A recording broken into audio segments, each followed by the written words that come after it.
ਵਾਹਿਗੁਰੂ ਸਾਹਿਬ ਜੀ।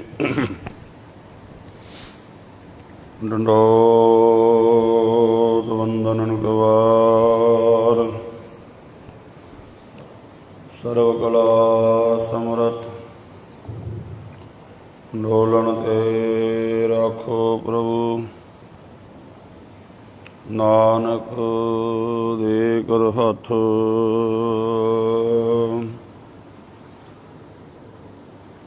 ਮੂਕ ਉਚਰੈ ਖਟ ਸ਼ਾਸਤਰ, ਪਿੰਗ ਗਿਰਨ ਚੜ ਜਾਏ। ਅੰਧ ਲਖੋ ਬਦਰੋ ਸੁਣੈ, ਜੋ ਕਾਲ ਕਿਰਪਾ ਕਰਾਏ।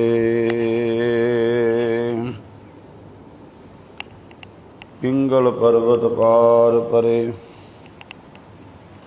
ਖਲ ਚਤੁਰ ਬਗੀਤਾ। ਅੰਧਲੇ ਤਿਰ ਭਵਨ ਸੂਝਿਆ, ਗੁਰ ਭੇਟ ਪੁਨੀਤਾ। ਸਤਨਾਮ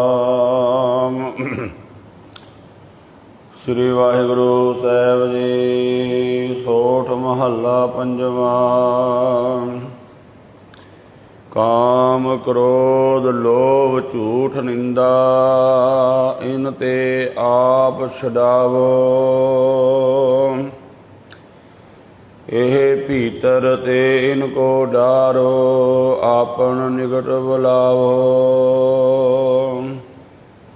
ਆਪਣੀ ਬਿਦ ਆਪ ਜਨਾਵੋ, ਹਰ ਜਨ ਮੰਗਲ ਗਾਵੋ।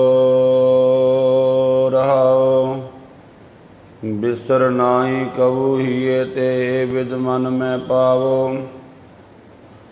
ਗੁਰ ਪੂਰਾ ਭੇਟੋ ਵਡਭਾਗੀ, ਜਨ ਨਾਨਕ ਕਤੈ ਨਾ ਧਾਵੋ। ਵਾਹਿਗੁਰੂ ਜੀ ਕਾ ਖਾਲਸਾ, ਵਾਹਿਗੁਰੂ ਜੀ ਕੀ ਫਤਿਹ। ਪਰਮ ਸਤਿਕਾਰਯੋਗ ਸਤਿਗੁਰੂ ਜੀ ਦੀ ਸਾਜੀ ਨਿਵਾਜੀ, ਗੁਰੂ ਰੂਪ ਗੁਰੂ ਖਾਲਸਾ ਸਾਧ ਸੰਗਤ ਜੀਓ।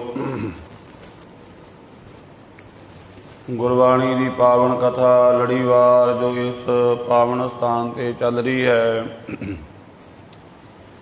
ਪਾਵਨ ਕਥਾ ਨਾਲ ਜੁੜਨ ਦਾ ਆਪਾਂ ਨੂੰ ਸੁਭਾਗ ਪ੍ਰਾਪਤ ਹੋ ਰਿਹਾ ਹੈ। ਚੱਲ ਰਹੀ ਪਾਵਨ ਬਾਣੀ ਦੀ ਲੜੀਵਾਰ ਕਥਾ ਵਿਚਾਰ ਦੇ ਤਹਿ ਸੋਠ ਰਾਗ ਦੇ ਵਿੱਚ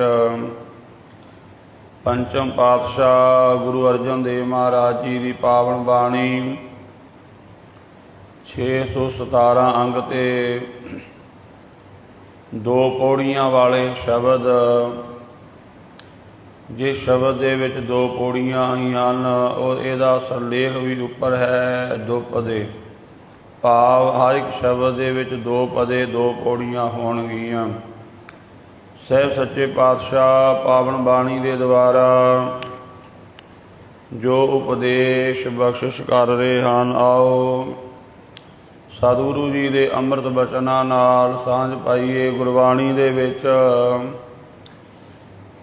ਹਰ ਇੱਕ ਤਰ੍ਹਾਂ ਦੇ ਮਨੁੱਖ ਦੀ ਜੋ ਮਾਨਸਿਕ ਅਵਸਥਾ ਹੈ, ਉਸ ਨੂੰ ਸਤਿਗੁਰੂ ਜੀ ਨੇ ਬਿਆਨ ਕੀਤਾ ਹੈ।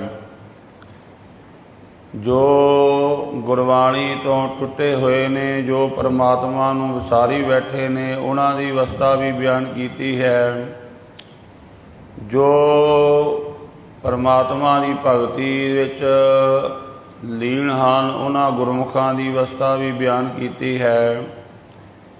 ਔਰ ਜੋ ਇਸ ਮਾਰਗ 'ਤੇ ਚੱਲ ਰਹੇ ਹਨ, ਜਾਂ ਜਿਨ੍ਹਾਂ ਦੀ ਅਜੇ ਸ਼ੁਰੂਆਤ ਹੈ, ਉਹਨਾਂ ਦੀ ਅਵਸਥਾ ਵੀ ਸਤਿਗੁਰੂ ਜੀ ਨੇ ਗੁਰਬਾਣੀ ਵਿੱਚ ਥਾਂ ਪਰ ਥਾਂ ਬਿਆਨ ਕੀਤੀ ਹੈ। ਇੱਥੇ ਜੋ ਹੁਣ ਸ਼ਬਦ ਆ ਰਹੇ ਨੇ, ਸਤਿਗੁਰੂ ਪਾਤਸ਼ਾਹ ਜੀ ਉਹਨਾਂ ਗੁਰਮੁਖਾਂ ਦੀ ਅਵਸਥਾ ਨੂੰ ਬਿਆਨ ਕਰਦੇ ਨੇ ਜੋ ਸਾਧਨਾ ਕਰ ਰਹੇ ਹਨ। ਜੋ ਸਾਧਨਾ ਕਰ ਰਹੇ ਹਨ, ਉਹਨਾਂ ਨੂੰ ਸਾਧਨਾ ਕਰਦਿਆਂ ਕਰਦਿਆਂ ਇਹ ਇਲਮ ਹੋਇਆ ਹੈ, ਇਹ ਗਿਆਨ ਹੋਇਆ, ਅੰਦਰੋਂ ਸੋਝੀ ਆਈ ਕਿ ਅਜੇ ਅਸੀਂ ਮੰਜ਼ਿਲ ਤੋਂ ਬੜੀ ਦੂਰ ਹਾਂ। ਸਾਡੇ ਵਿੱਚ ਇਹ ਕਮੀਆਂ ਨੇ, ਜਿਵੇਂ ਆਪਾਂ ਵੇਖਦੇ ਹਾਂ ਸਕੂਲ ਕਾਲਜ ਦੇ ਵਿੱਚ ਇੱਕ ਤਾਂ ਉਹ ਬੱਚੇ ਨੇ ਜਿਹੜੇ ਬਿਲਕੁਲ ਪੜ੍ਹਦੇ ਨਹੀਂ, ਇੱਕ ਉਹ ਬੱਚੇ ਨੇ ਜਿਹੜੇ ਪੜ੍ਹ ਕੇ ਅਫਸਰ ਲੱਗ ਗਏ ਨੇ, ਇੱਕ ਉਹ ਬੱਚੇ ਜਿਹੜੇ ਪੜ੍ਹਦੇ ਪਏ ਹਨ। ਉਹ ਆਪਣੇ ਟੀਚਰ ਕੋਲੋਂ, ਆਪਣੇ ਅਧਿਆਪਕ ਦੇ ਕੋਲੋਂ ਪੁੱਛਦੇ ਨੇ, ਜਦੋਂ ਉਹਨਾਂ ਨੂੰ ਕੋਈ ਆਪਣੇ ਵਿੱਚ ਦਿਸਦਾ ਵੀ ਸਾਨੂੰ ਇਹ ਸਮਝ ਨਹੀਂ ਆ ਰਹੀ, ਤਾਂ ਉਹ ਜਾ ਕੇ ਪੁੱਛਦੇ ਨੇ ਵੀ ਸਾਡਾ ਇਹ ਮਸਲਾ ਕਿਵੇਂ ਹੱਲ ਹੋ ਸਕਦਾ ਹੈ। ਤੋ ਟੀਚਰ ਅਧਿਆਪਕ ਅੱਗੋਂ ਦੱਸਦਾ ਹੈ, ਬੱਚੇ ਤੁਸੀਂ ਇਸ ਤਰ੍ਹਾਂ ਪੜ੍ਹੋ, ਇਸ ਤਰ੍ਹਾਂ ਤੁਹਾਨੂੰ ਇਸ ਚੀਜ਼ ਦੀ ਸਮਝ ਆ ਜਾਵੇਗੀ। ਰੂਹਾਨੀ ਮੰਡਲ ਦੇ ਵਿੱਚ ਵੀ ਬਿਲਕੁਲ ਇਸੇ ਤਰ੍ਹਾਂ ਹੈ। ਇੱਕ ਤਾਂ ਉਹ ਲੋਕ ਜਿਹੜੇ ਭਗਤੀ ਤੋਂ ਬਿਲਕੁਲ ਦੂਰ ਸਖਣੇ ਹਨ, ਖਾਲੀ ਹਨ, ਇੱਕ ਬੰਦਗੀ ਕਰਕੇ ਪਰਮਾਤਮਾ ਵਿੱਚ ਓਤ-ਪੋਤ ਹੋਏ ਨੇ, ਇੱਕ ਸਾਧਨਾ ਕਰ ਰਹੇ ਹਨ। ਤੋ ਪਾਤਸ਼ਾਹ ਉਹਨਾਂ ਗੁਰਮੁਖਾਂ ਦੀ ਅਵਸਥਾ ਨੂੰ ਬਿਆਨ ਕਰ ਰਹੇ ਹਨ। ਆਓ ਸਤਿਗੁਰੂ ਦੇ ਅੰਮ੍ਰਿਤ ਬਚਨਾਂ ਨਾਲ ਸਾਂਝ ਪਾਈਏ। ਸੋਰਠ ਮਹੱਲਾ ਪੰਜਵਾਂ। ਕਾਮ ਕ੍ਰੋਧ ਲੋਭ ਝੂਠ ਨਿੰਦਾ ਇਨ ਤੇ ਆਪ ਛਡਾਵੋ। ਗੁਰਮੁਖ ਜਦੋਂ ਸਾਧਨਾ ਕਰਦੇ ਨੇ, ਆਪਣੀਆਂ ਕਮੀਆਂ, ਆਪਣੇ ਔਗਣ ਦਿਖਾਈ ਦੇਣ ਲੱਗ ਪਏ। ਰੂਹਾਨੀ ਮੰਡਲ ਦੇ ਵਿੱਚ, ਧਰਮ ਦੇ ਮੰਡਲ ਵਿੱਚ ਇਹ ਵੀ ਇੱਕ ਪ੍ਰਾਪਤੀ ਹੈ ਕਿ ਮਨੁੱਖ ਨੂੰ ਆਪਣਾ ਆਪ ਦਿਖਾਈ ਦੇਣ ਲੱਗ ਪਵੇ ਕਿ ਮੈਂ ਕੀ ਹਾਂ। ਤੋ ਮਹਾਰਾਜ ਉਸ ਅਵਸਥਾ ਨੂੰ ਬਿਆਨ ਕਰਦੇ ਨੇ, ਜਦੋਂ ਆਪਣੇ ਅੰਦਰ ਸਿਮਰਨ ਕਰਕੇ ਝਾਤੀ ਮਾਰੀ, ਪਤਾ ਲੱਗਾ ਸਾਡੇ ਅੰਦਰ ਵਿਕਾਰ ਕਿਵੇਂ ਬੈਠੇ ਹੋਏ ਹਨ। ਧੰਨ ਗੁਰੂ ਨਾਨਕ ਦੇਵ ਜੀ ਮਹਾਰਾਜ ਮਨੁੱਖ ਦੀ ਇਸ ਅਵਸਥਾ ਨੂੰ ਬਿਆਨ ਕਰਦੇ ਨੇ। ਏਕ ਸਵਾਨ ਦੋਏ ਸਵਾਨੀ ਨਾਲ ਭਲਕੇ ਭੌਂਕੈ ਸਦਾ ਬਿਆਲ। ਕੂੜ ਛੁਰਾ ਮੁੱਠਾ ਮੁਰਦਾਰ ਧਾਨਕ ਰੂਪ ਰਹਾ ਕਰਤਾਰ। ਹੇ ਕਰਤਾਰ ਵਾਹਿਗੁਰੂ, ਮੇਰਾ ਜਿਹੜਾ ਅੰਦਰਲਾ ਜੀਵਨ ਹੈ ਉਹ ਇਸ ਤਰ੍ਹਾਂ ਹੈ। ਏਕ ਸਵਾਨ ਦੋਏ ਸਵਾਨੀ ਨਾਲ, ਇੱਕ ਲੱਭ ਰੂਪੀ ਕੁੱਤਾ, ਆਸਾ ਤੇ ਤ੍ਰਿਸ਼ਨਾ ਰੂਪੀ ਦੋ ਕੁੱਤੀਆਂ, ਇਹ ਸਵੇਰੇ ਉੱਠਦਿਆਂ ਹੀ ਮੇਰੇ ਨਾਲ ਚਿੰਬੜ ਜਾਂਦੇ ਨੇ, ਭੌਂਕਣ ਲੱਗ ਜਾਂਦੇ ਨੇ। ਏਕ ਸਵਾਨ ਦੋਏ ਸਵਾਨੀ ਨਾਲ ਭਲਕੇ ਭੌਂਕੈ ਸਦਾ ਬਿਆਲ। ਉੱਠਦਿਆਂ ਹੀ ਸਵੇਰੇ ਮਨੁੱਖ ਦੇ ਮਨ ਵਿੱਚ ਫੁਰਨੇ ਚੱਲਣ ਲੱਗ ਜਾਂਦੇ ਨੇ ਇਹਨਾਂ ਦੇ। ਕੂੜ ਛੁਰਾ ਮੁੱਠਾ ਮੁਰਦਾਰ, ਤੇ ਝੂਠ ਦਾ ਛੁਰਾ, ਜਿਵੇਂ ਜਿਹੜੇ ਧਾਨਕ ਹੁੰਦੇ ਨੇ ਉਹ ਜਦੋਂ ਜਿਹੜਾ ਬਿੱਲੀਆਂ ਮਾਰਦੇ ਨੇ ਤੇ ਆਦਿ ਇਸ ਤਰ੍ਹਾਂ ਦੇ ਕਰਮ ਕਰਦੇ ਨੇ, ਉਹ ਸਵੇਰੇ ਜਾਂਦੇ ਨੇ ਤੜਕੇ ਹੀ, ਕੁੱਤੇ ਲੈ ਕੇ ਨਾਲ ਸ਼ਿਕਾਰ 'ਤੇ ਚੜ੍ਹ ਜਾਂਦੇ ਨੇ। ਬਿਲਕੁਲ ਉਹੀ ਰੂਪ। ਵੈਸੇ ਧਾਨਕ ਉਸ ਨੂੰ ਵੀ ਕਿਹਾ ਜਾਂਦਾ ਹੈ ਜੋ ਸ਼ਮਸ਼ਾਨ ਘਾਟ ਦੇ ਵਿੱਚ ਮੁਰਦਿਆਂ ਨੂੰ ਫੂਕਣ ਦਾ ਕਰਮ ਕਰਦਾ ਹੈ। ਤਾਂ ਅੰਦਰਲੀ ਰੂਪ ਰੇਖਾ ਮਨੁੱਖ ਦੀ ਕੀ ਹੈ, ਬੜੀ ਹੀ ਡਰਾਵਣੀ ਹੈ। ਝੂਠ ਦੇ ਛੁਰੇ ਦੇ ਨਾਲ ਮੁਰਦਾਰ ਭਾਵ ਦੂਜਿਆਂ ਦੇ ਹੱਕ ਨੂੰ ਖਾਣ ਵਾਲਾ ਬਣ ਰਿਹਾ ਹੈ। ਧਾਨਕ ਰੂਪ ਰਹਾ ਕਰਤਾਰ, ਹੈ ਮੇਰੇ ਕਰਤਾਰ, ਮੇਰਾ ਇਸ ਤਰ੍ਹਾਂ ਦਾ ਰੂਪ ਅੰਦਰ ਬਣਿਆ ਹੋਇਆ ਹੈ। ਭਾਵ ਅੰਦਰ ਸਾਡੇ ਵਿਕਾਰ ਹਾਵੀ ਹੋ ਰਹੇ ਨੇ। ਬਾਹਰੋਂ ਦੇਖਣ ਨੂੰ ਤਾਂ ਬਾਬਾ ਫਰੀਦ ਜੀ ਕਹਿੰਦੇ ਨੇ ਇਸ ਤਰ੍ਹਾਂ ਹੈ ਜਿਵੇਂ ਦਰਵੇਸ਼ਾਂ ਵਾਲਾ ਬਾਣਾ ਪਾਇਆ ਹੋਇਆ ਹੈ, ਪਰ ਉਹ ਦਰਵੇਸ਼ਾਂ ਵਾਲੀ ਗੱਲ ਹੈ ਨਹੀਂ ਕੋਲ। ਬਾਬਾ ਫਰੀਦ ਜੀ ਕਹਿੰਦੇ ਨੇ, ਫਰੀਦਾ ਕੰਨ ਮੁਸੱਲਾ ਸੂਫ ਗਲ ਦਿਲ ਕਾਤੀ ਗੁੜਵਾਤ। ਬਾਹਰ ਦਿਸੇ ਚਾਨਣਾ ਦਿਲ ਅੰਧਿਆਰੀ ਰਾਤ। ਦਿਲ ਵਿੱਚ ਤਾਂ ਹਨੇਰਾ ਹੀ ਹੋਇਆ ਪਿਆ ਹੈ ਬਿਲਕੁਲ। ਕਾਮ ਕ੍ਰੋਧ ਲੋਭ ਝੂਠ ਨਿੰਦਾ ਇਨ ਤੇ ਆਪ ਛਡਾਵੋ। हे ਸੱਚੇ ਪਾਤਸ਼ਾਹ, ਸਾਡੇ ਅੰਦਰ ਇਹ ਵਿਕਾਰ ਬੈਠੇ ਨੇ, ਕਾਮ ਕ੍ਰੋਧ ਲੋਭ ਝੂਠ ਨਿੰਦਾ ਇਤਿਆਦਿਕ, ਕਿਰਪਾ ਕਰੋ ਇਹਨਾਂ ਤੋਂ ਸਾਨੂੰ ਛਡਾ ਲਵੋ। ਇਹਨਾਂ ਨੇ ਸਾਨੂੰ ਪਕੜਿਆ ਹੋਇਆ ਹੈ। ਇਹ ਭੀਤਰ ਤੇ ਇਨ ਕੋ ਡਾਰੋ, ਆਪਣ ਨਿਕਟ ਬੁਲਾਵੋ। ਇਹ ਸਾਡੇ ਅੰਦਰ ਬੈਠੇ ਹੋਏ ਨੇ, ਕਿਰਪਾ ਕਰੋ ਇਹਨਾਂ ਨੂੰ ਸਾਡੇ ਅੰਦਰੋਂ ਬਾਹਰ ਕੱਢ ਸੁੱਟੋ। ਆਪਣੇ ਨੇੜੇ ਸਾਨੂੰ ਬੁਲਾ ਲਵੋ, ਆਪਣੀ ਵਿਦ ਆਪ ਜਨਾਵੋ। ਵਾਹਿਗੁਰੂ, ਤੈਨੂੰ ਕਿਵੇਂ ਪਾਇਆ ਜਾ ਸਕਦਾ ਹੈ? ਆਪਣੀ ਵਿਦ ਆਪ ਜਨਾਵੋ, ਇਹ ਵਿਧੀ ਸਾਨੂੰ ਤੁਸੀਂ ਆਪ ਹੀ ਦੱਸੋ, ਅਸੀਂ ਤੁਹਾਡੇ ਤੱਕ ਕਿਵੇਂ ਪਹੁੰਚ ਸਕਦੇ ਹਾਂ। ਭਾਵ ਹੈ ਵਾਹਿਗੁਰੂ, ਤੂੰ ਹੀ ਸਾਡਾ ਮਾਰਗ ਦਰਸ਼ਨ ਕਰ, ਕਿਉਂਕਿ ਜਦੋਂ ਤੱਕ ਵਾਹਿਗੁਰੂ ਸਾਨੂੰ ਆਪਣਾ ਭੇਦ ਨਹੀਂ ਦਿੰਦਾ, ਆਪਾਂ ਕਿੰਨਾ ਕੁਝ ਪੜ੍ਹ ਲਈਏ, ਕਿੰਨਾ ਵੀ ਸਾਧਨਾ ਕਰ ਲਈਏ, ਸਾਨੂੰ ਕੁਝ ਵੀ ਪ੍ਰਾਪਤੀ ਨਹੀਂ ਹੋਵੇਗੀ। ਸ੍ਰੀ ਰਹਿਰਾਸ ਸਾਹਿਬ ਜੀ ਦੇ ਵਿੱਚ ਆਪਾਂ ਰੋਜ਼ ਪੜ੍ਹਦੇ ਹਾਂ, ਜਿਸ ਨੂੰ ਤੂੰ ਜਾਣਾ ਏ ਸੋਈ ਜਨ ਜਾਣੈ, ਹਰ ਗੁਣ ਸਾਧੀ ਆਖ ਵਖਾਣੈ। हे ਵਾਹਿਗੁਰੂ, ਜਿਹਨੂੰ ਤੂੰ ਆਪਣਾ ਆਪ ਜਣਾ ਦੇਵੇਂ, ਜਿਹਨੂੰ ਤੂੰ ਆਪਣੀ ਸਮਝ ਦੇ ਦੇਵੇਂ, ਇਸ ਕਰਕੇ ਗੁਰਮੁਖ ਅਰਦਾਸ ਕਰਦਾ ਹੈ, हे ਮਾਲਕ ਕਿਰਪਾ ਕਰ ਕਿ ਮੈਂ ਤੈਨੂੰ ਕਿਵੇਂ ਪਾਵਾਂ। ਇਹ ਵਿਧੀ ਤੂੰ ਆਪ ਹੀ ਦੱਸ। ਹਰ ਜਨ ਮੰਗਲ ਗਾਵੋ। ਮਹਾਰਾਜ ਕਹਿੰਦੇ ਅੱਗੇ ਵਿਧੀ ਕੀ ਹੈ? ਗੁਰੂ ਵਿਧੀ ਦੱਸਦਾ ਹੈ ਕਿ ਭਾਈ ਵਾਹਿਗੁਰੂ ਦੇ ਮੰਗਲ ਗਾਇਆ ਕਰੋ, ਵਾਹਿਗੁਰੂ ਦੇ ਗੁਣ ਗਾਈ ਚੱਲੋ। ਜਦੋਂ ਤੁਸੀਂ ਉਹਦੇ ਗੁਣ ਗਾਵੋਗੇ, ਉਹ ਵਾਹਿਗੁਰੂ ਪਰਮਾਤਮਾ ਆਪੇ ਹੀ ਕਿਰਪਾ ਕਰ ਦਿੰਦਾ ਹੈ। ਉਹਨੂੰ ਪਾਉਣ ਦਾ ਤਰੀਕਾ ਇਹੀ ਹੈ, ਆਪਣੀ ਸਿਆਣਪ ਛੱਡ ਕੇ ਉਹਦਾ ਨਾਮ ਜਪੀ ਚਲੋ, ਤਾਂ ਉਹ ਵਾਹਿਗੁਰੂ ਕਿਸੇ ਦਾ ਵੀ ਕੀਤਾ ਹੋਇਆ ਤਪ ਜਪ ਘਾਲਣਾ ਵਿਅਰਥ ਨਹੀਂ ਜਾਣ ਦਿੰਦਾ। ਰਹਾਉ, ਵਿਸ਼ਰਾਮ ਦੇ ਕੇ ਮਹਾਰਾਜ ਕਹਿੰਦੇ, ਬਿਸਰ ਨਾਹੀ ਕਬੂ ਹੋਈਏ ਤੇ ਇਹ ਵਿਦ ਮਨ ਮੈਂ ਪਾਵੋ। हे ਵਾਹਿਗੁਰੂ ਕਿਰਪਾ ਕਰੋ, ਐਸੀ ਵਿਧੀ ਮੇਰੇ ਮਨ ਵਿੱਚ ਪਾ ਦੇਵੋ ਕਿ ਮੈਨੂੰ ਕਦੇ ਵੀ ਤੇਰਾ ਨਾਮ ਵਿਸਰੇ ਨਾ। ਵਿਸਰ ਨਾਹੀ ਦਾਤਾਰ, ਆਪਣਾ ਨਾਮ ਦਿਓ, ਐਸੀ ਕਿਰਪਾ ਕਰੋ। ਗੁਰ ਪੂਰਾ ਭੇਟਿਓ ਵਡਭਾਗੀ, ਜਨ ਨਾਨਕ ਕਤੈ ਨ ਧਾਵੋ।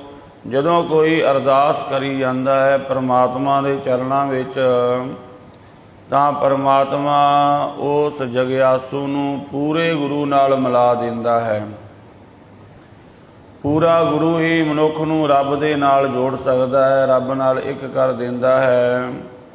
ਤੋ ਪਾਤਸ਼ਾਹ ਫਰਮਾਨ ਕਰਦੇ ਨੇ, ਪੂਰਾ ਗੁਰੂ ਮਿਲ ਗਿਆ ਵੱਡਿਆਂ ਭਾਗਾਂ ਨਾਲ, ਪੂਰੇ ਗੁਰੂ ਨੇ ਰੱਬ ਨਾਲ ਜੋੜਤਾ। ਹੁਣ ਇਹ ਸਾਡਾ ਮਨ ਕਿਤੇ ਦੌੜਦਾ ਨਹੀਂ ਹੈ। ਸੋਠ ਮਹੱਲਾ ਪੰਜਵਾਂ, ਅਗਲੇਰਾ ਸ਼ਬਦ ਮਹਾਰਾਜ ਫਰਮਾਨ ਕਰ ਰਹੇ ਨੇ, ਜਾਂ ਕਹਿ ਸਿਮਰਨ ਸਭ ਕਛ ਪਾਈਐ, ਬਿਰਤੀ ਘਾਲ ਨਾ ਜਾਈ। ਭਾਈ, ਜਿਸ ਵਾਹਿਗੁਰੂ ਦਾ ਸਿਮਰਨ ਕਰਨ ਦੇ ਨਾਲ ਸਾਰਾ ਕੁਝ ਪ੍ਰਾਪਤ ਹੋ ਜਾਂਦਾ ਹੈ, ਘਾਲਣਾ ਘਾਲੀ ਹੋਈ ਵਿਅਰਥ ਨਹੀਂ ਜਾਂਦੀ। ਆਪਾਂ ਵੇਖਦੇ ਹਾਂ ਦੁਨੀਆ ਵਿੱਚ ਆਪਾਂ ਕਈ ਤਰ੍ਹਾਂ ਦੇ ਕਰਮ ਕਰਦੇ ਹਾਂ, ਕਿਰਤ ਕਰਦੇ ਹਾਂ, ਹੋ ਸਕਦਾ ਉਹਨਾਂ ਵਿੱਚ ਫੇਲ ਹੋ ਜਾਈਏ। ਆਪਾਂ ਕੋਈ ਕਾਰੋਬਾਰ ਕਰੀਏ, ਕੋਈ ਧੰਦਾ ਕਰੀਏ, ਕੋਈ ਖੇਤੀਬਾੜੀ, ਕੁਝ ਕਈ ਵਾਰ ਜ਼ਿਮੀਂਦਾਰ ਨੂੰ ਫਸਲ ਵਿੱਚ ਵੀ ਘਾਟਾ ਪੈ ਜਾਂਦਾ ਹੈ, ਜਾਂ ਫਸਲ ਨੂੰ ਕੋਈ ਬਿਮਾਰੀ ਲੱਗ ਗਈ ਜਾਂ ਕੁਝ ਹੋ ਗਿਆ। ਇਸ ਤਰ੍ਹਾਂ ਕੋਈ ਵੀ ਆਪਾਂ ਜਿਹੜਾ ਕਾਰੋਬਾਰ ਕਰਮ ਕਰਦੇ ਹਾਂ, ਉਹਦੇ ਵਿੱਚ ਆਪਾਂ ਨੂੰ ਘਾਟਾ ਵੀ ਹੋ ਜਾਂਦਾ ਹੈ।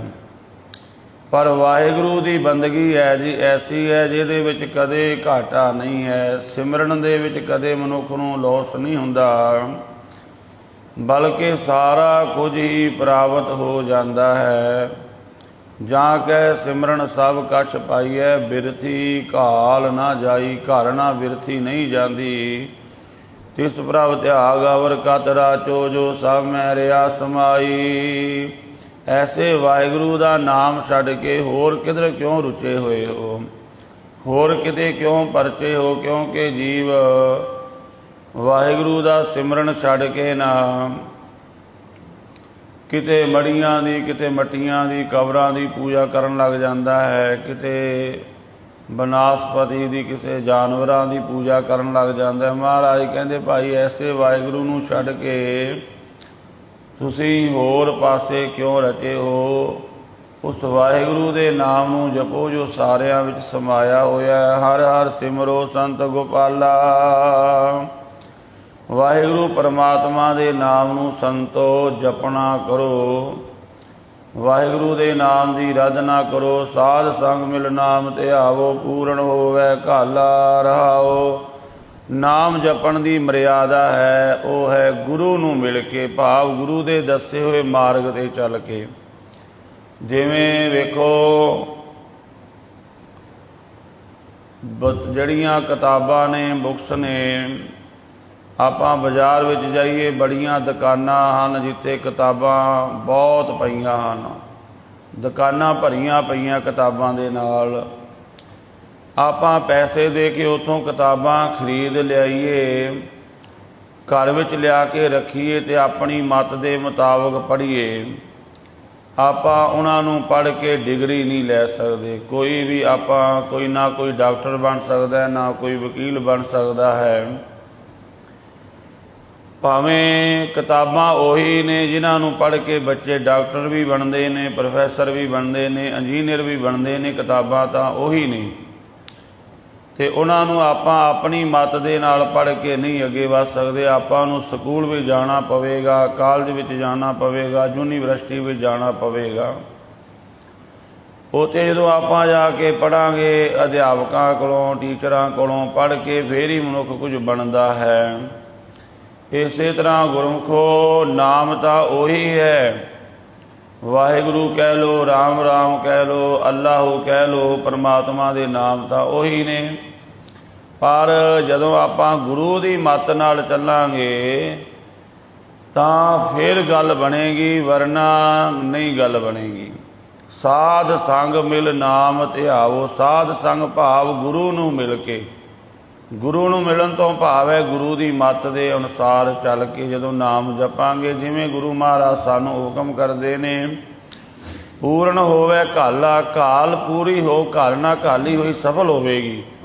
ਇੱਕ ਬੱਚਾ ਵੈਸੇ ਹੀ ਕਿਤਾਬਾਂ ਲਿਆ ਕੇ ਘਰ ਭਾਵੇਂ 5 ਘੰਟੇ 10 ਘੰਟੇ ਪੜ੍ਹ ਰਿਹਾ ਹੈ, ਕੁਝ ਵੀ ਲਾਭ ਨਹੀਂ ਮਿਲੇਗਾ ਉਹਨੂੰ। ਪਰ ਇੱਕ ਬੱਚਾ ਉਹੀ ਕਿਤਾਬਾਂ ਲੈਂਦਾ ਪਰ ਉਹ ਸਕੂਲ ਵਿੱਚ ਜਾ ਕੇ ਪੜ੍ਹਦਾ ਹੈ, ਟੀਚਰ ਕੋਲ ਬੈਠ ਕੇ ਪੜ੍ਹਦਾ ਹੈ, ਤਾਂ ਉਹਦੀ ਘਾਲਣਾ ਪੂਰਨ ਹੋਵੇਗੀ, ਲਾਭਦਾਇਕ ਹੋਵੇਗੀ। ਪਰ ਜਿਹੜਾ ਆਪਣੀ ਮਰਜ਼ੀ ਨਾਲ ਪੜ੍ਹ ਰਿਹਾ ਹੈ, ਘਾਲਣਾ ਤਾਂ ਉਹ ਵੀ ਘਾਲ ਰਿਹਾ ਹੈ, ਪਰ ਉਹਦਾ ਲਾਭ ਉਹਨੂੰ ਨਹੀਂ ਮਿਲੇਗਾ। ਰਹਾਓ ਵਿਸ਼ਰਾਮ ਦੇ ਕੇ ਮਹਾਰਾਜ ਕਹਿੰਦੇ, ਸਾਰ ਸੰਭਾਲੈ ਨਿਤ ਪ੍ਰਤ ਪਾਲੈ, ਪ੍ਰੇਮ ਸਹਿਤ ਗਲ ਲਾਵੈ। ਵਾਹਿਗੁਰੂ ਪਰਮਾਤਮਾ ਜਿਹੜਾ ਵੀ ਨਾਮ ਜਪਦਾ ਉਹਦੀ ਸਾਰ ਸੰਭਾਲ ਕਰਦਾ ਹੈ, ਉਹਦੀ ਖਬਰਸਾਰ ਲੈਂਦਾ ਹੈ। ਰੋਜ਼ ਮਹਾਰਾਜ ਕਹਿੰਦੇ ਵਾਹਿਗੁਰੂ ਪ੍ਰਤਪਾਲਨਾ ਕਰਨ ਵਾਲਾ ਹੈ, ਆਪਣੇ ਸੇਵਕਾਂ ਦੀ ਖਾਸ ਕਰਕੇ ਪ੍ਰਤਪਾਲਨਾ ਕਰਦਾ ਹੈ ਔਰ ਬੜੇ ਪ੍ਰੇਮ ਨਾਲ ਗਲ ਲਾਉਂਦਾ ਹੈ, ਭਾਵ ਬਖਸ਼ਿਸ਼ ਕਰਦਾ ਹੈ। ਭਾਵੇਂ ਸਾਰੇ ਜੀਵਾਂ ਦੀ ਪ੍ਰਤਪਾਲਨਾ ਵਾਹਿਗੁਰੂ ਹੀ ਕਰਦਾ ਹੈ, ਪਰ ਆਪਣੇ ਭਗਤਾਂ ਦੀ ਖਾਸ ਕਰਕੇ ਪ੍ਰਤਪਾਲਨਾ ਕਰਦਾ ਹੈ। ਜਿਵੇਂ ਦੇਖੋ ਕੋਈ ਪੜ੍ਹ ਕੇ ਅਫਸਰ ਲੱਗ ਗਿਆ, ਸਰਕਾਰ ਉਹਦੀ ਕਿੰਨੀ ਸੰਭਾਲ ਕਰਦੀ ਹੈ, ਆਮ ਪਬਲਿਕ ਦੀ ਵੀ ਸੰਭਾਲ ਕਰਦੀ ਹੈ ਸਰਕਾਰ, ਪਰ ਓਨੀ ਨਹੀਂ ਜਿੰਨਾ ਇੱਕ ਅਫਸਰ ਨੂੰ ਉਹਨੂੰ ਕੋਠੀ ਵੀ ਸਰਕਾਰ ਆਪ ਦਿੰਦੀ ਹੈ, ਕਿੰਨੀਆਂ ਸਹੂਲਤਾਂ ਦਿੰਦੀ ਹੈ। ਆਮ ਪਬਲਿਕ ਨੂੰ ਉਹ ਸਹੂਲਤਾਂ ਨਹੀਂ ਮਿਲਦੀਆਂ ਜਿਹੜੀਆਂ ਅਫਸਰਾਂ ਨੂੰ ਮਿਲਦੀਆਂ ਨੇ। ਅਤੇ ਪੁੱਛਿਆ ਜਾਵੇ ਸਰਕਾਰ ਨੂੰ ਵੀ ਤੁਸੀਂ ਇਹ ਫਰਕ ਕਿਉਂ ਰੱਖਿਆ, ਅਸੀਂ ਵੀ ਤਾਂ ਤੁਹਾਡੀ ਰਾਇਆ ਹਾਂ।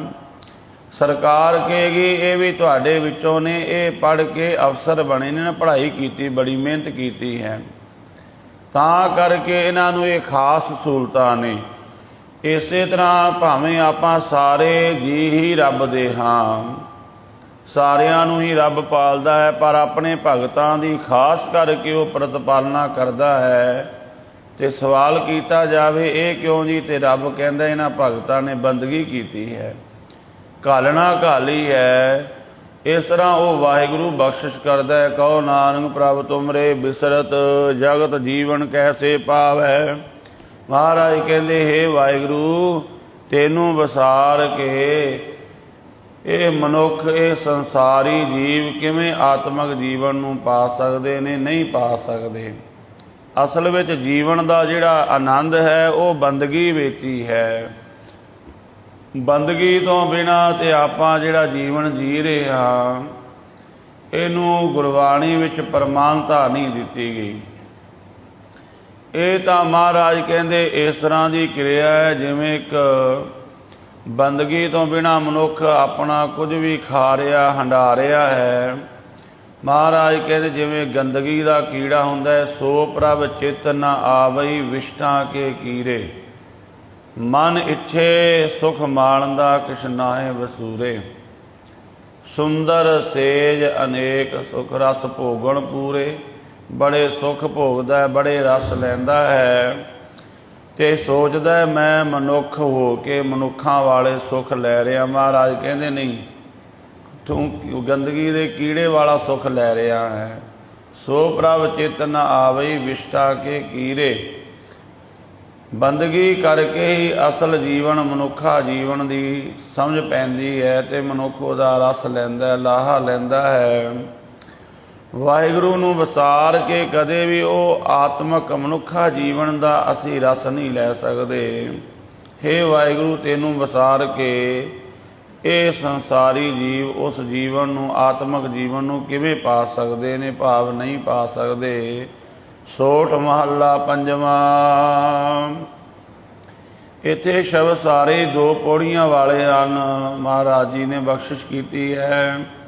ਗੁਰੂ ਅਰਜਨ ਦੇਵ ਜੀ ਮਹਾਰਾਜ ਫਰਮਾਨ ਕਰ ਰਹੇ ਨੇ, ਅਵਨਾਸੀ ਜੀਵਨ ਕੋ ਦਾਤਾ ਸਿਮਰਤ ਸਭ ਮਲ ਖੋਈ।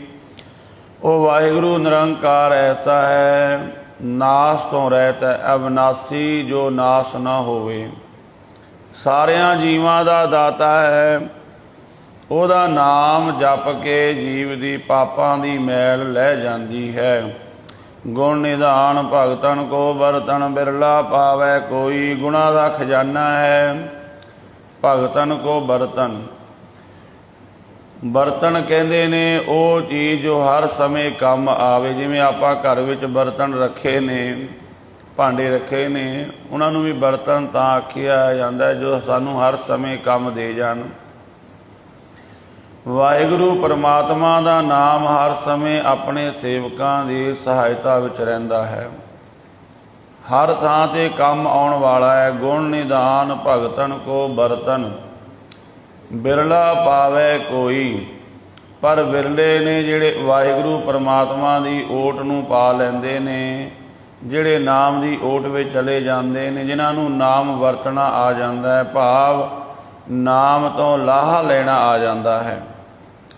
ਜਿਵੇਂ ਆਪਾਂ ਵੇਖਦੇ ਹਾਂ, ਇੱਕ ਜ਼ਿਮੀਂਦਾਰ ਦੇ ਕੋਲ ਜ਼ਮੀਨ ਹੈ ਪਰ ਉਹਨੂੰ ਵਾਹਣ ਦੀ ਅਕਲ ਨਹੀਂ ਹੈ, ਉਹਨੂੰ ਵਰਤਣ ਦਾ ਤਰੀਕਾ ਹੀ ਨਹੀਂ ਹੈ ਕਿ ਇਸ ਜ਼ਮੀਨ ਤੋਂ ਕਿਵੇਂ ਲਾਭ ਲੈਣਾ ਹੈ। ਜ਼ਮੀਨ ਵਾਹੁੰਦੇ ਤਾਂ ਬਹੁਤ ਨੇ, 2 ਕੌਮਾਂ ਖਾਸ ਕਰਕੇ ਜ਼ਮੀਨ ਤੋਂ ਲਾਭ ਲੈਂਦੀਆਂ ਨੇ। ਇੱਕ ਤਾਂ ਕੰਬੋ ਜਿਹੜੇ ਵੀਰ ਨੇ, ਤੇ ਇੱਕ ਜਿਹੜੇ ਸੈਣੀ ਲੋਕ ਨੇ, ਇਹ ਵੀ ਜ਼ਮੀਨ ਤੋਂ ਸਭ ਤੋਂ ਜ਼ਿਆਦਾ ਲਾਭ ਲੈਂਦੇ ਨੇ। ਕੰਬੋ ਸਭ ਤੋਂ ਅੱਗੇ ਹਨ, ਭਾਵੇਂ ਹੋਰ ਵੀ ਜ਼ਮੀਨ ਵਾਹੁੰਦੇ ਨੇ ਪਰ ਇੰਨਾ ਲਾਭ ਉਹ ਨਹੀਂ ਲੈ ਸਕਦੇ, ਕਿਉਂਕਿ ਜਿਹੜੇ ਇਹ ਲੋਕ ਨੇ ਇਹ ਜ਼ਮੀਨ ਦੇ ਵਿੱਚ ਹੀ ਰਹਿੰਦੇ ਨੇ ਹਰ ਸਮੇਂ। ਜ਼ਮੀਨ ਤਾਂ ਬੜਿਆਂ ਕੋਲ ਹੈ ਪਰ ਵਰਤਣੀ ਉਹਨਾਂ ਨੂੰ ਹੀ ਆਈ ਹੈ, ਸਾਰੇ ਨਹੀਂ ਲਾਭ ਲੈ ਸਕਦੇ।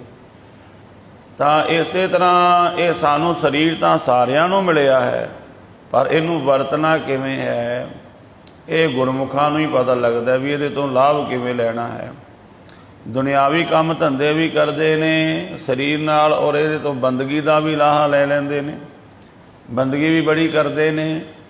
ਪਰ ਆਮ ਲੋਕ ਉਹ ਕੇਵਲ ਕੰਮ ਧੰਦਿਆਂ ਵਿੱਚ ਹੀ ਪਰਚੀ ਰਹਿੰਦੇ ਨੇ, ਬੰਦਗੀ ਵੀ ਨਹੀਂ ਕਰ ਸਕਦੇ ਤੇ ਕੰਮ ਧੰਦੇ ਵੀ ਇੰਨਾ ਨਹੀਂ ਕਰਦੇ। ਪੁਰਾਤਨ ਇਤਿਹਾਸ ਪੜ੍ਹੋ, ਹੁਣ ਵੀ ਵੇਖੋ, ਬੜੇ ਬੜੇ ਬੰਦਗੀ ਵਾਲੇ ਗੁਰਸਿੱਖ ਬੜੇ ਬੜੇ ਧਨਾੜ ਹੋਏ ਨੇ। ਜਿਵੇਂ ਬਾਬਾ ਮੱਖਣ ਸ਼ਾਹ ਲਵਾਣੇ ਦਾ ਜ਼ਿਕਰ ਆਉਂਦਾ, ਉਹਦੇ ਜਹਾਜ਼ ਚੱਲਦੇ ਸੀ, ਬੜਾ ਤਗੜਾ ਉਹਦਾ ਕਾਰੋਬਾਰ ਸੀ। पर बंदगी विच भी वो पूरा सी। भाई मनसुख गुरु नानक देव महाराज जी का सिख बनता है, बड़ा वड्डा व्यापारी लाहौर का, बड़ा वड्डा उहदा कारोबार है। अज भी वेखी दे ने बड़े वड्डे वड्डे डॉक्टर ने जां बैंकां विच लगे हुए वड्डे वड्डे अफसर, बड़ी बंदगी उन्हां दा नितनेम भी बड़ा तगड़ा है, बंदगी भी बड़ी करते ने। आपां ते केवल संसारिक धंधियां विच ही परचे रहिंदे आ, इन्नी बंदगी नहीं, जप तप नहीं है। तो महाराज सच्चे पातशाह कहते जिहड़े भगत ने वो वाहिगुरू दे नाम नूं इस तरह खर्चते ने, वरतते ने, भाव लाहा लैंदे ने, वो विरले हन। मेरे मन जप गुर गोपाल प्रभ सोई, हे मेरे मन वाहिगुरू दे नाम नूं जप, जो गुरु बन के सानू ज्ञान भी दे रहा शब्द रूप दे विच। गुरु दा ही वाहिगुरू दा साखियात रूप गुरु है, जो सानू आप ही ज्ञान भी दे रहा है। ऐसा हो वाहिगुरू निरंकार, जां की शरण पिया सो पाई है, बौड़ दुख ना होई। जेदी शरण विच पैण नाल सुख मिलदा है ते मुड़ के दुख नहीं हुंदा। एक बारी मनुख ओहदी शरण विच पै जावे, भाव एक बारी जुड़ जावे सी उहदे नाल, मुड़ के जन्म मरण का दुख नहीं हुंदा, क्योंकि सारे दुख इत्थों ही शुरू हुंदे ने। जन्म जे अपना जन्म होया है, आपां फिर किन्ने दुख हंडांदे आ जीवन दे विच, ते जदों मरांगे जे ना चंगे कर्म कीते अगे भी दुख, क्योंकि जिहड़े कर्म जीव पाप करदा उहदा फिर यह सिलसिला चली जांदा है। पर जे नाम जप लिया, वाहिगुरू की शरण विच पै गए, तो जम्मण मरण ही खत्म हो गया। तो जम्मण मरण तो जिहड़ा पैदा होने वाले दुख रोग कलेश सी वो भी सारे खत्म हो गए। रहाओ विश्राम दे के महाराज कहंदे, वडभागी साध संग परापत, तिन भेटत दुरमत खोई। वड्डियां भागां वालियां नूं गुरु की संगत मिलती है। महाराज कहते गुरु की संगत मिलन दे नाल दुरमत का नाश हो जाता है, माड़ी मत का नाश हो जाता है। तिन की धूर नानक दास बाछै, जिन हर नाम हृदय परोई। असी उन्हां गुरमुखां दे चरणां दी धूड़ी बाछदे हां, मंगदे हां, जिन्हां दे हिरदे विच वाहिगुरू दा नाम परोया होया है। धन गुरु नानक देव जी महाराज आसा की वार दे विच भी बचन करते ने कि हे वाहिगुरू निरंकार, जिहड़े तेरा नाम जपदे ने भगत तेरे मन भावदे, दर सोहण कीरत गावदे। नानक कर्मां बारे दर ढो न लैणी धावदे। एक मूल न बूझण अपना, अणहोंदा आव गणाएंदे। हों ढाडी का नीच जात, होर उत्तम जात सदाएंदे। तिन मंगा जे तुझे ध्याएं दे, मैं उन्हां दा संग मंगदा हाँ जिहड़े तेरे नाम नूं जपदे ने। फिर ये भी बचन आखदे ने महाराज, दान महिंडा तली खाग जे मिलै तां मस्तक लाइए। कूड़ा लाल छड्डिए होए एक मन अलख ध्याईए। फल ते वेहो पाईए जे होवे, जे वेही कार कमाईए। जे होवे पूर्व लिखिया तां धूड़ तिना दी पाईए। मत थोड़ी सेव गवाईए। तिन की धूर नानक दास बाछै, जिन हर नाम हृदय परोई। उन्हां दे चरणां दी धूड़ी लोचदे हां, गुरमुखां दा संग लोचदे हां, जिन्हां दे हिरदे विच वाहिगुरू दा नाम परोया है। अरदास दे विच भी आपां ये रोज़ मंगदे हां, सेई प्यारे मेल, जिन्हां मिलिया तेरा नाम चित आवे। तो इस तरह साहब सच्चे पातशाह गुरु अर्जन देव जी महाराज पावन बाणी द्वारा उपदेश बख्शिया है। सतगुरु की अगाध बोध बाणी दियाँ विचारां करदियां होइयां भुल्लां दी खिमा जी। वाहिगुरू जी का खालसा, वाहिगुरू जी की फतेह।